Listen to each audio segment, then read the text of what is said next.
thlir tu te in zavain chabai levek ule tuntuma chuan thil hlui to tak lungtilek em mai si chak ai farm chungchang hi kan thlir hole do nanga kan minister zom tak pukelerin lian an na soite kan ngai thlapheanga tin chu ba ka zpm thalai na hmuna an zukola an zu en dik chungchang velte po thir pheanga tilam zia ka soivek lawanga kan enatang hian kan chamei tur angai taila chome hey kazobel na chu Kolasip district noya sakai farm kha enge lo thing na hi sakai hi la zuwa rem tika kazobel na ni member zam takpu larin sang ralte zot berduran some Opo speaker galome kan member zam takpu bidi chakma question nun pe kha ka zo tum tho ania po speaker hei tun la social media hian thil rang rang hi alar khop maya chakai farm po hi mutura tam khop maya tuna hian po speaker mizoram mi puite hian thudik to hi riat kan thuin ka ria chakai farm an soya chakai pakhat man cheng sang ko don ten chu tan nia hela hian kan minister hian kan chakai farm din hunchia hi min soifia sakse ti kha ka zona ani e ole thayang ang chang turin minister chang tu zam takpu larin lena larin lena kan some po speaker kalame member zam tak pu bidi chakba ina zo na takakha chakai farm chungchang ti topila pu bidi chakba khan chakai lazuarem tia kan lazuar lo ti hakan chana ni se tu na hian afa ma hi kan la boy pui me ka kan la zo lo wa i ati ko ate hapon han siam tele thil dang dang han siam mai kan la zo lo construction kan lai me kan ya tin purin sa gara te denan zona khai nang tho boka tun lai social media hian hei pu speaker irem ti chuan irem ti na social media hian David Sailo ti te oma le midang dang he copy po kan screenshot kan print out ta an ma di po zon chua lei thelo tu ngen ni ti po shit lo social media hian ti hian do tin chakai fa mi noi zanga somli pasari estimate kho sania chitiang ka tiang chon chakai man post han chu ti la pakhat man check sang kwa ti ten aron ti show kani hei a copy midang dang pot nan ti ni chakai man to ti ten nan ti a khal po ka da khal chu lo shim ba chu voidia ni china pu speaker soi khai phal lo na i chung chak thu aran ti te ne ka gai tu thri na he tiang ti tu te hi hei kan department a kan secretary te kan director te den po kan soi howa FIR thelu tira i ban chuak temu kan tia amai kan thei si lawa chung chu tuna kan ngai tu lai mek po ania e chakai farm hi ne ni kum masa lama tang ta in hei mizo hian e tur kan nei ang kan ram chung mi te e la kan dua chubi ta chuan kan nei than in tin deu thoina kan du chakai te hi khoi lianila khoi la thiang dim zokin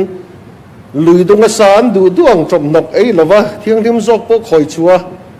thar chua thei dan om lo mi ti hi kan chi minister ngai dan po soi thina chutiang chuanin en chim turin farm pakhat tin DPR siama chubi chu kan ne kan department kan zir chiang teu an zir chiang thei chuan paisa po hi deal teng kan tia kan dila tiang hian cheng no somale pasari min pe ni paisa ACDP tra min pe po cheng noi somwa pasari ni laya noi zanga chuang anga mi pui ne na social media dot an the dar fa ko bai he a thalawa alai tu po ka zadi chuang an mani poi takani khatiang kha ani wangin vena hian zoro mi pui po en kan rian non le po chunin ka ria ten department chalwa ka thomin phalsaka finance lamin chuta chuan contractor profit min an kat sak le cheng noi somwa pati le sing ko le sang sarin a project ka thok turin min tia chuan a chakai khoi na tur pon kha pathum kan siama chuta chuan chakai na reu tlang thei lo turin RCC slapin brick wallin ten kan ram chakai khoi kan tuma ai fear te ai kam te khatiang chi kha khoi nurania adipr apo chetiang cheti turania ei chakai chu ayo ta tet la a chokan da chu na nei than thawe mem thina tini na po kan hona kan khoya thau tak takin kan khoi nung thea kar khat ka di po kan khoi nung thei ni chuang chuan he bia apon kan han siam chuwa khan han khoi chin tai la ain tha pung theim no nei theim tiang zonga kalpuya voini han kalpui kan tuma tuna hian cheng noi somale pasari cheng noi somale pani le singko le sang sri poisa kan nei tangin cheng noi somthum paruk le singko le sang sri kan mang to abak cheng noi somni lai hi tuna hian man lovin a project kan la zo lovin kan la dania chuti laya a chakai man sang pakhat chakai pakhat man chek sang kwa tia bipoya dota social media an thedar fakichu ke poka hian za chun kabuhar khop karil ru na lutuka kan eitur kan rama sakha te chakai te ulong thlek bonai mi kan ni kan rama luidunga nungsa eichi te po ti puna kan nei kan eitur kan nga theina turata na ru man kan kalpui me ka hian ani lo zonga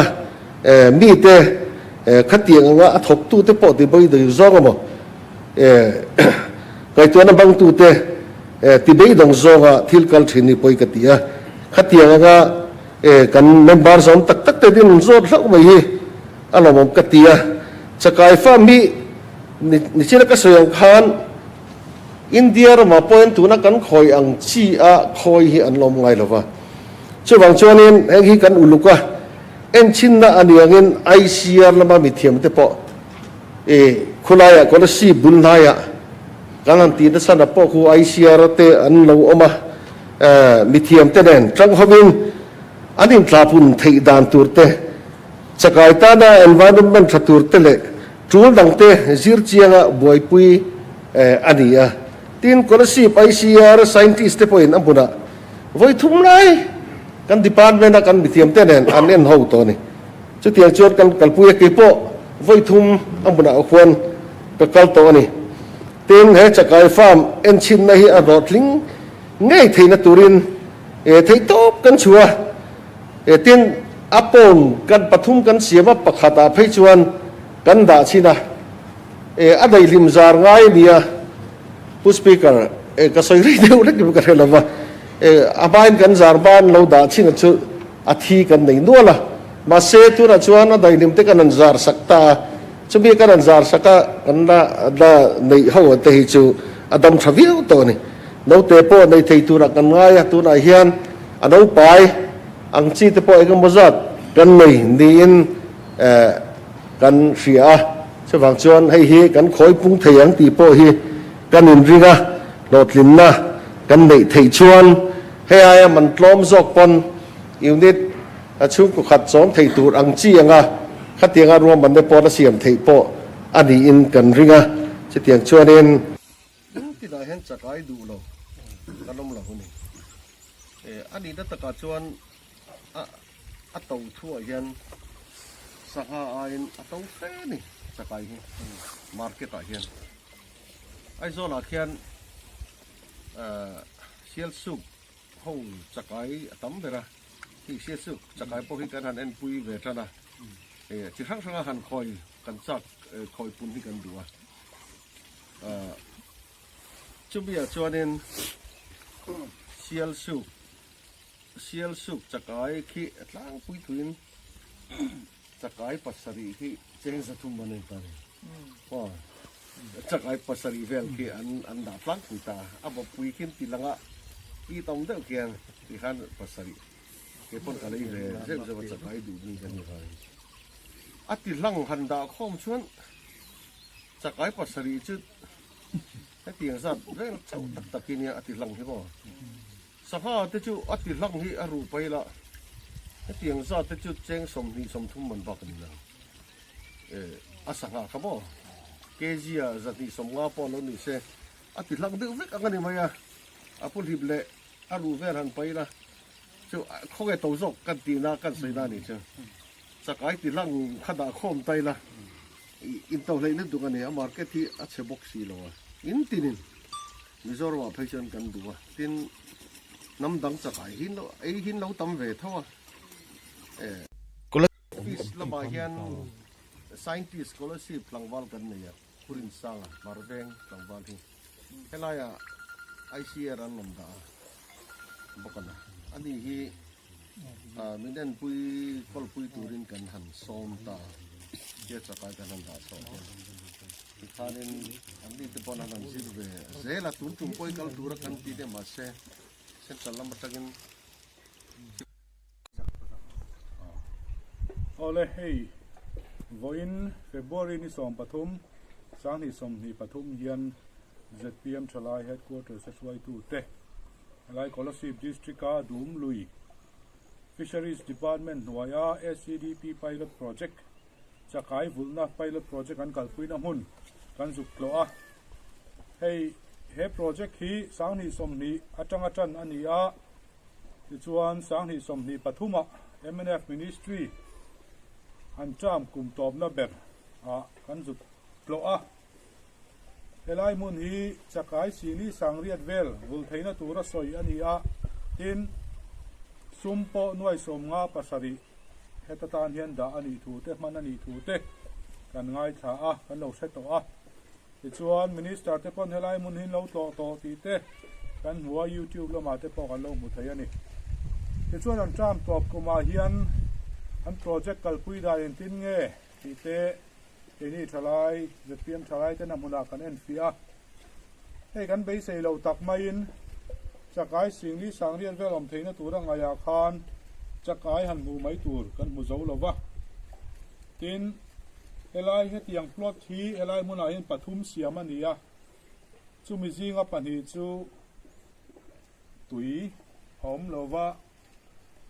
hian kan huang hian aro vek mai ni chu ta chuan helai lei chum vuwa hian thaien lo ching ta hlawa hei kan huang hian dania te baloi te broccoli lam chi te china lo ni mai hi poi mak kan tiang renga chakai mu tu rom si lovin helai hi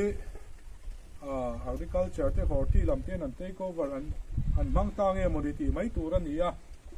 hetiang project sum tam tak siam na tin SCDP trade po chakai farm ti te po kan lo soilan hial alo ni to line kan pilot project ber hetianga alo tin na mu tu rom lo hi poi kan tia MNF ministry a hian thil enge mo maute kan chakai te kan han boi puya kan han soi vul hluai thina kun ha thok tu te hen tin amok kan han maute po kan han chin tira amai ro chu alo tin na mu tu rom lo wa kan kun ha thok tu te beidon ti zual tu mai ni ten kan ria chu wang chuan hetianga hun le tha sum tam tak sen rala ni thini ZPM Chalai chuan poi kan ti tak zet ani ole hei kan han kal zela hemi farma hian hemi chakai da na mun hi mun thuma lot thum angin oma ama son pathi om to avai hian pathum oma pathum zinga pani hi atuya kangani tichuan chakai mu tur pakhat ma om lova chakai om theina tur pon tui om lova tichuan thlaian lo ching tak mai ti hian thlai chin nan hian an mang ni ta berina hriata hei heta po dania te beloi ti te an lo chinga solama son broccoli te anin kan ria hian an lo chim tak mai ni hei hi chakai farm project kalpui dan ania wina ZPM Chalai headquarters ina huna kan zuklo a February so pathum sangni somni pathum ania huna kan tlo a hei kan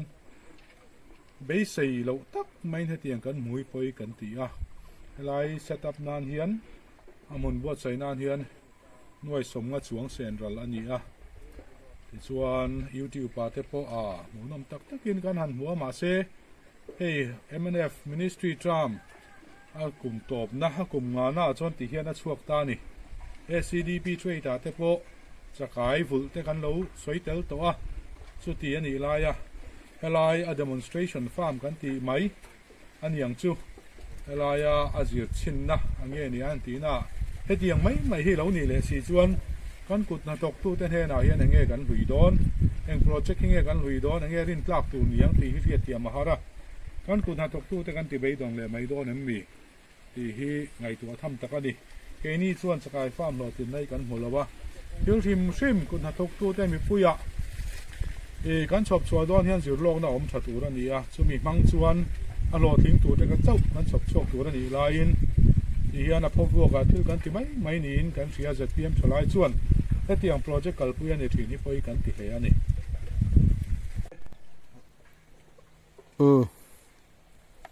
voin February ni som pathum sang ni som ni pathum hian ZPM thalai headquarters voi tu te lai hmuna dum lui Scholarship District a dum lui chakai farm an siam na hmun tournament ministry a chakai farm nuai somnga chuang somnga pali senga an siam na hmun kan han tloa ti chuan helai hmun hei a hmun hi pan na lo thui khop mai a kong po chi a madro ta ni a kal house salai te om te nuala chuan helai hmun hi kan han thleng tla a kan bei sei lo tak mai hei chakai fa man ti an lo soi thin YouTube ba te kan hmu te po kha amuna kan han kala ti hian hei azat vai tam hi alo rowa ai chin nan te nan lo manga chakai pakhat ma hmu tur helai a pe chuan om lowa apoi kan ti hle a chakai sing ni sing thum om theina tur kan lo ngai an siam ani lai po an lo soi thin kha atakin helai hmuna an zu ken fia kan zu hmu a hetiang hei kan huang hian phai kan lo chinga tui alo om lo boka chakai hmu tur an om lo ani helama hian tui tlem a zong chu oma heta poyan chakai hmu tur kan anom meu lo ba hetia kan han en mai phei chuan helam phei chu chakai om na tur hi ni lo sim a ro veka tin solama po son thai chin an ani phei zela hetiang anga sum tam tak sen na tak khen pui na om lo a phowua ka sum tam tak kan mang ral thini poi ka ti kan tia ZPM thalai chuan poi kan ti hle a hei MNF ministry akum top na kan thleng to a kan cha man chel tira ha hi pan soi thin ang te project an soi thin te atakin kum top lama cham top lama kan han mu hi alung chiat thla kan tia kan kun tha thok tu te kan mipui te a hian thil tak tak hi kan chhop sok don lo nin kan ri a phoi kan ti hle ani tin chakai vul te po SEDP trade da te po soilan alo ni to a amai ro chu trade kan tu ra kan soilan te po a demonstration area kan han tiang chi a po heti mai hi ni wang hianin lotlin na tur ke ni chuan kan hmu lo ani